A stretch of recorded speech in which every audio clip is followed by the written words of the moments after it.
Sáquennos de aquí. Entrevista a María Sima. Nicky Elts. Editorial. Gratis lo recibiste, gratis ofrécelo.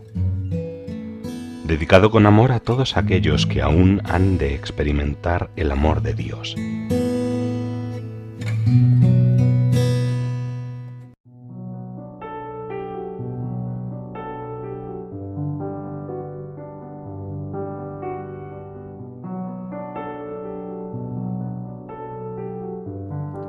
Sufrimiento y reparación.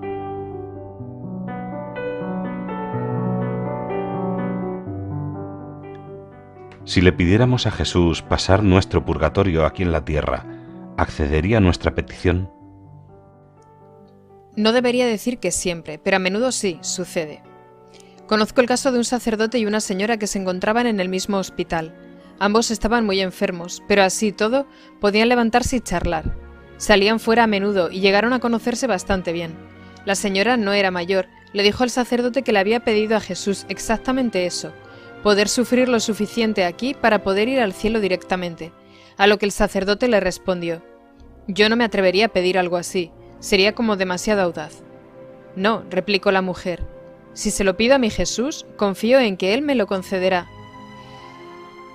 Una hermana religiosa del hospital conocía a ambos y había oído varias veces lo que había dicho esa mujer. Entonces sucedió que esta señora más joven murió primero y al poco tiempo falleció también el sacerdote. Poco después se le apareció el sacerdote a la religiosa y le dijo que si hubiera tenido tanta confianza y hubiera sido tan devoto como la mujer, él también se hubiera ido directo al cielo sin pasar por el purgatorio. ¿Se castigan a ciudades o naciones enteras, o como usted prefiere decirlo, Dios les pide reparación por sus pecados pasados? Sí, así es. Entonces, si todas las personas de Occidente confesaran sus pecados y continuaran rezando y reparando y haciendo buenas obras por sus familiares difuntos, disminuiría drásticamente la reparación que usted dice que Dios va a enviarnos pronto. ¿Lo he entendido correctamente? Sí, es así de cierto y de sencillo. Que recen y se confiesen, y luego que recen también por sus familiares difuntos y que ofrezcan buenas obras por ellos. Entonces Dios disminuirá la reparación que tiene planeada y que vendrá sin que nadie tenga antes ningún conocimiento previo. Cuando se le presenta el alma de un sacerdote, ¿qué sucede, María, al no tener familia que haga sufragios por ellas al morir? Me tienen a mí, cuentan con buenos amigos y yo soy uno de ellos. Aun aquellos que no la han conocido personalmente. Por supuesto, haré por ellos lo que sea necesario. ¿También aceptaría algún sufrimiento? María, ¿desea hablar sobre esto? Jesús nunca nos da más de lo que podamos soportar. Hace ya mucho tiempo se apareció un sacerdote y me dijo que si aceptaba 3 horas de sufrimiento, le evitaría 20 años de purgatorio. Acepté porque mi confesor me había aconsejado asumir todo lo que se me pidiese, y siempre lo hago. Pronto sentí un dolor que abarcaba de tal manera cada milímetro de mi cuerpo que me quedé inmóvil y sin darme cuenta de dónde estaba. Pero tenía una gran alegría en mi corazón porque sabía claramente lo que esto significaría para el sacerdote.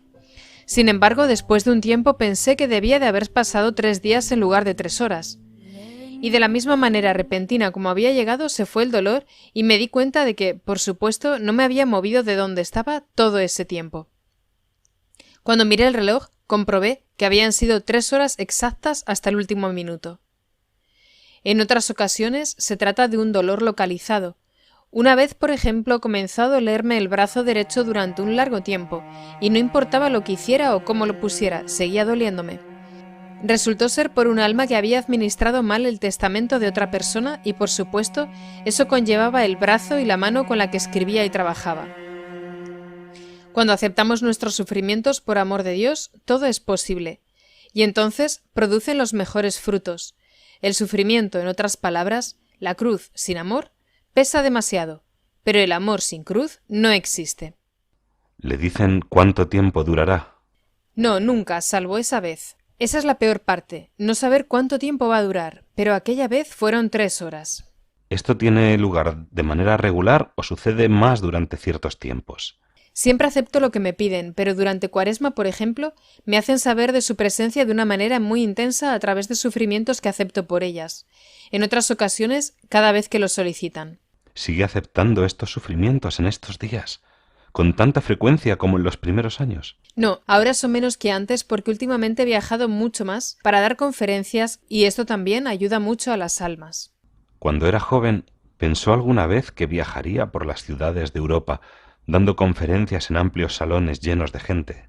Nunca. Me hubiera reído mucho y me hubiera asustado de solo pensarlo. Pero Dios me da ahora la fuerza y el coraje para hacerlo y estoy convencida de que producen muchos buenos frutos y le estoy muy agradecida por esto. ¿Has sentido la angustia y el miedo como el que sufrió Jesús en Getsemaní?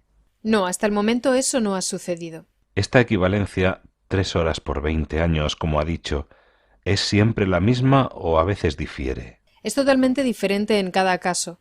Eso se debe a que existen infinitos niveles de purgatorio. Una bendita ánima del purgatorio me dijo que 10 años de purgatorio leve son mucho más fáciles de soportar que 2 días del más profundo. Además, no debemos pensar que un alma ha de sufrir lentamente por los niveles de uno en uno para finalmente llegar al más alto.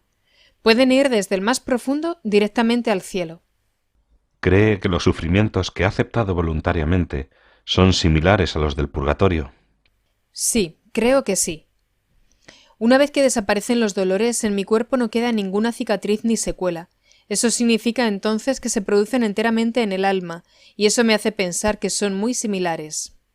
Si vemos a alguien con muchos dolores, ¿podemos intervenir y ofrecer a Dios nosotros ese dolor por ellos?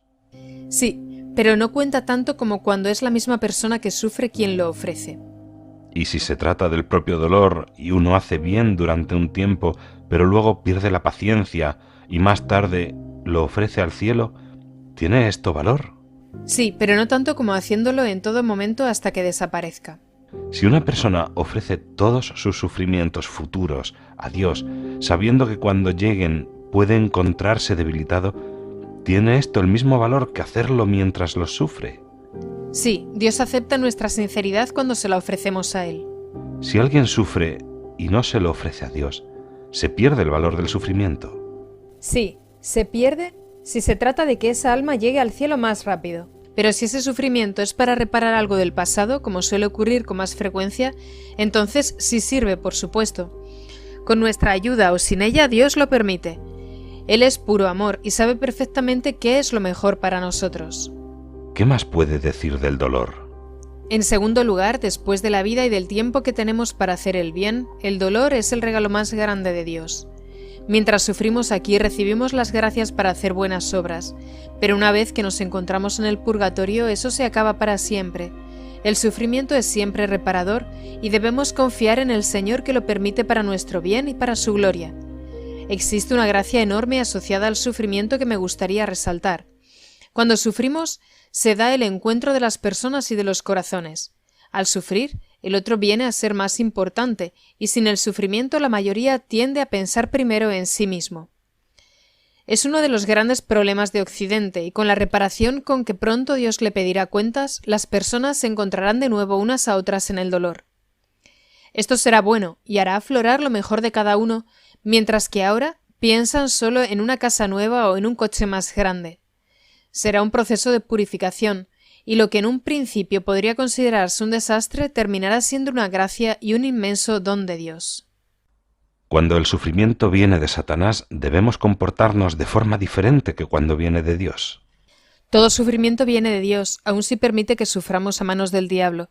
Sin embargo, si reconocemos que viene de Él, es nuestro deber llevar a esa persona a un exorcista. Cuando el dolor venga directamente de Dios, el exorcista no podrá hacer nada. Algunas personas dicen: «Espero que Dios no me ame demasiado». Sé de una madre que le dijo a un hijo que estaba preparándose para el sacerdocio: «Dile a Dios que puede hacer lo que quiera contigo». A lo que él respondió: «Oh no, entonces me pedirá demasiado». No es cierto. Podemos estar seguros de que Dios nunca nos pide más de lo que podemos ofrecerle. Como hay muchos tipos de personas y como no se puede subestimar lo que cada uno pueda llegar a pensar, hay quien podría decidirse a pedir a Dios sufrimientos extraordinarios. ¿Sugeriría que se hiciera algo así? No, de ninguna manera. Quien vive en el mundo y tiene otras personas bajo su responsabilidad no debe hacerlo porque de un modo u otro ya le llegarán esos sufrimientos. Pedir voluntariamente sufrimientos extraordinarios es para aquellas personas que llevan una vida de clausura, que solamente son responsables de sí mismas y siempre tienen ayuda a su alrededor. Ellas pueden pedirlo, pero el resto no debería hacerlo. En mi caso yo nunca lo he pedido, pero lo acepté por las almas del purgatorio, y elegí no tener una familia para poder ofrecer toda mi vida a ellas. Por eso mi caso es diferente al de la mayoría de las personas.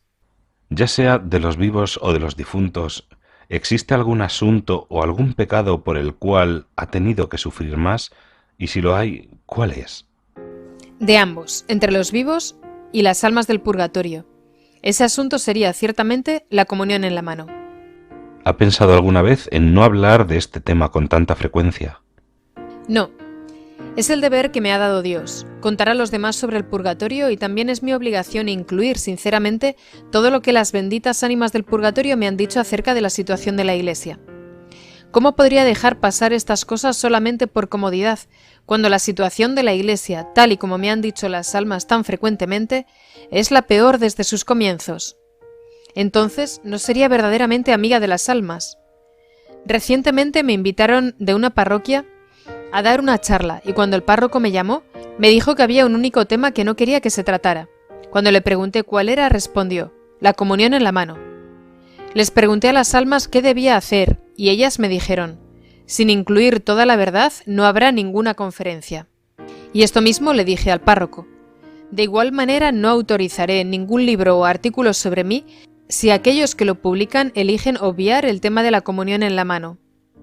Por lo que veo en su salón y por las veces que ha sonado su teléfono, parece que debe recibir muchas cartas y muchas, pero muchas llamadas telefónicas. ¿Alguna vez ha contado cuántas cartas o cuántas llamadas telefónicas recibe al día? No, pero el otro día el jefe de la oficina de correos se reía porque recibí 73 cartas. Y el párroco, el padre Bischoff, me dijo recientemente que la compañía telefónica había comentado que recibo más llamadas que el número de emergencia de Feldkirch. Además del jefe de correos, María, ¿quién es su mejor amigo aquí en la Tierra? Es, por supuesto, mi director espiritual. ¿Y quién es su segundo mejor amigo? Cualquier persona que sea honesta y que diga las cosas como realmente son. María, aunque lo lamento mucho, me he quedado sin más preguntas que hacer.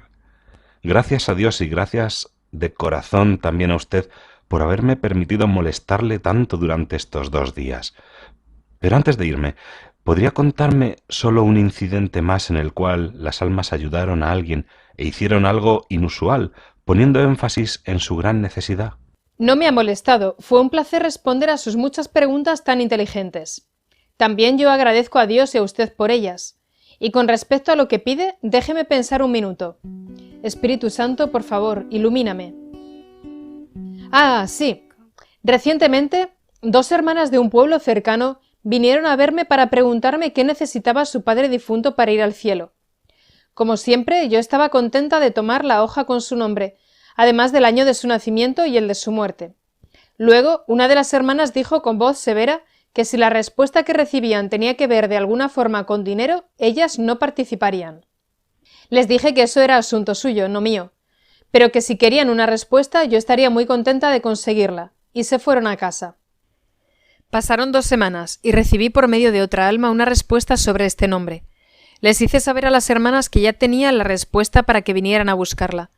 Vinieron, y la respuesta decía que su padre necesitaba que se celebraran 7 misas para poder ser enviado al cielo. Partieron sin decir nada, tras dar las gracias cortésmente. Tiempo después vino a visitarme otra mujer de ese mismo pueblo por un asunto totalmente distinto, pero sucedió que era vecina de aquellas 2 hermanas. Tras conversar de sus cosas, le pregunté qué era de estas 2 mujeres, y respondió: «Oh, les está yendo muy bien ahora. Estaba precisamente con ellas cuando discutían por la carta que usted les envió, preguntándoles por qué permitían que su buen padre siguiera sufriendo. Estaban impresionadas por lo que estaban leyendo. ¿Cómo era posible que usted supiera que todavía no habían celebrado las misas por su padre?» Después de recibir la carta, corrieron a la parroquia para hacer que se celebraran. Yo no dije nada, y la mujer siguió su camino. ¿Puede creérselo, Nicky? Yo nunca escribí ninguna carta. Dios mío, es asombroso. Sí, las almas son una maravilla.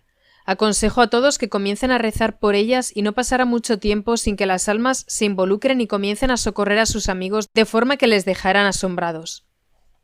María, como conclusión, ¿qué le gustaría decir al mundo si le dieran la oportunidad?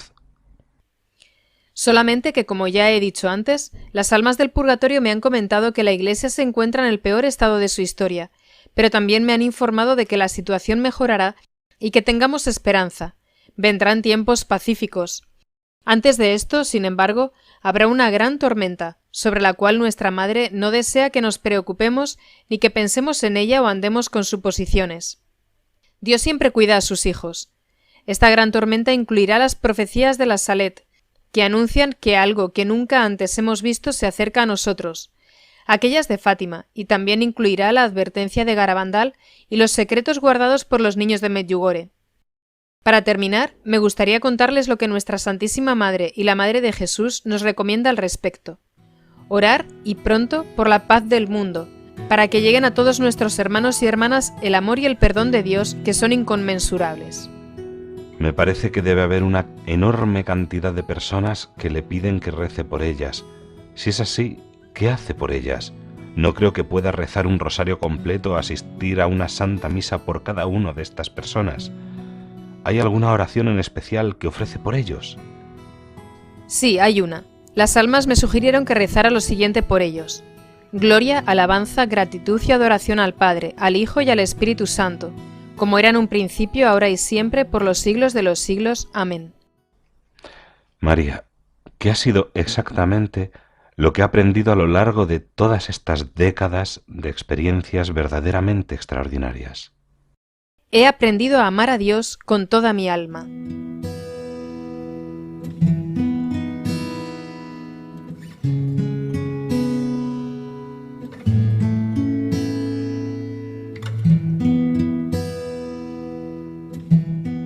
Sáquennos de aquí. Entrevista a María Sima. Nicky Elch. Editorial. Gratis lo recibiste, gratis ofrécelo. Dedicado con amor a todos aquellos que aún han de experimentar el amor de Dios.